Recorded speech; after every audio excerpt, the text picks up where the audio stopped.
Pernikahan dini masih menjadi masalah serius di Indonesia.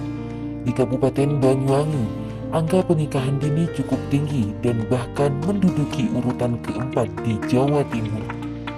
Fenomena ini tidak hanya berdampak pada pendidikan, tapi juga kesehatan, psikologis, serta masa depan anak-anak kita. Karena itu, penelitian ini hadir untuk mencari solusi yang lebih menyeluruh.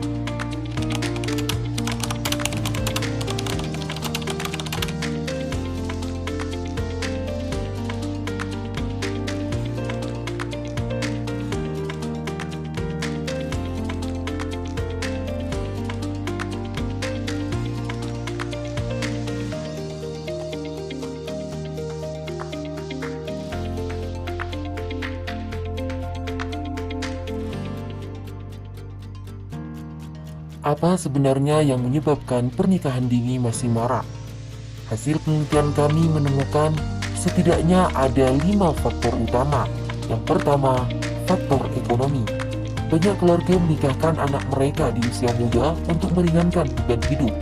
Kemiskinan struktural membuat pernikahan dianggap sebagai jalan keluar praktis. Kedua, faktor pendidikan. Anak yang putus sekolah, terutama perempuan, sering dianggap lebih baik segera dinikahkan. Kurangnya akses pendidikan membuat peluang mereka terbatas. Ketiga, faktor budaya dan adat. Di beberapa komunitas, menikah muda masih dianggap wajar demi menjaga kehormatan keluarga atau mengikuti tradisi. Keempat, faktor agama. Sebagian orang tua menikahkan anak karena khawatir pergaulan bebas atau kehamilan di luar nikah. Dalil agama sering dipakai sebagai justifikasi meski belum mempertimbangkan kesiapan anak. Kelima, faktor psikologis dan teknologi. Remaja yang belum matang emosinya, ditambah pengaruh media sosial, sering melihat pernikahan muda sebagai simbol kebahagiaan, padahal realitanya jauh lebih kompleks. Bagaimana masyarakat memandang pernikahan dini? Sebagian masih menganggapnya sebagai solusi, baik untuk menjaga nama baik keluarga, menghindari aib, atau mengatasi masalah ekonomi.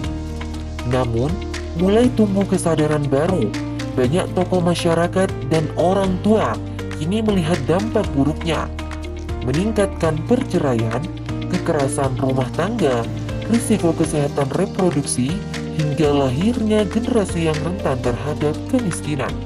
Dengan kata lain, ada pergeseran persepsi dari sekedar solusi cepat menjadi kekhawatiran terhadap masa depan anak-anak yang dinikahkan terlalu dini. Untuk menjawab persoalan tersebut, penelitian ini menawarkan model integratif penanggulangan pernikahan dini melalui pendekatan antropologi hukum, dipadukan dengan client-centered therapy atau CCT. Model ini bekerja dengan beberapa strategi. Yang pertama, ekonomi. Pemberdayaan keluarga miskin, pelatihan keterampilan, dan bantuan sosial. Yang kedua, pendidikan. Menyediakan beasiswa, mencegah putus sekolah, dan edukasi kesehatan reproduksi di sekolah maupun pesantren. Yang ketiga, agama. Melibatkan tokoh agama dalam literasi hukum dan pendidikan moral yang progresif. Yang kelima, budaya. Dialog antara hukum adat dan hukum negara, serta revitalisasi kearifan lokal yang melindungi anak. Yang keenam, psikologis. Konseling berbasis komunitas yang memberi ruang aman bagi anak untuk menyuarakan pendapatnya. Yang ketujuh, hukum. Dengan sosialisasi Undang-Undang Nomor 16 Tahun 2019 serta sinergi KUA, pengadilan agama, dan tokoh masyarakat. Dengan pendekatan ini, solusi yang ditawarkan bukan hanya legal formal, tapi juga sesuai dengan nilai budaya, sosial, dan agama yang hidup di masyarakat. Kesimpulannya, pernikahan dini adalah persoalan multidimensi yang membutuhkan solusi holistik melalui model integratif berbasis antropologi hukum dan pendekatan CCT. Diharapkan anak-anak Banyuwangi bisa terlindungi hak-haknya, serta mendapatkan masa depan yang lebih cerah. Mari bersama-sama wujudkan Banyuwangi yang lebih adil, inklusif, dan bebas dari praktik pernikahan dini.